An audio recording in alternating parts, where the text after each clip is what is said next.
শুনাচোন, আজি পাছৰ হেণ্ডিমেনজনেও কৈছিল চকুৰ গুৰিবোৰ বোলে গাত হৈ কলা হৈ গৈছে। আগতে যে তুমি অকণমান শালমইনা এটা উঠিলেও ইমান যতন লৈছিলা। তুমি ভাল দেখা গোলাপী ৰঙৰ কাপোৰযোৰতো মোক ধুনীয়া নালাগে বোলে। তুমি ভাল পোৱা কলা ৰংটোতো মোক ভাল নেদেখি।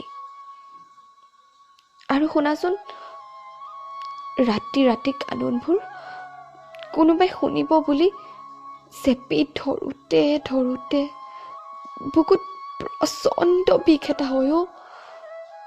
আগতে যে অকণমান আঙুলিৰ মূৰটো ছিঙিলেও তুমি ইমান মৰম কৰিছিলা। আজিকালি টোপনিয়ে নাহে জানা। এই যে ৰাতি তুমি মৰমত শুৱালেহে টোপনি অহা অভ্যাসটো বৰ বেয়া কৈ থাকি গ'লো। আৰু ৰাতিপুৱাটোও বৰ কষ্ট কৰোঁ।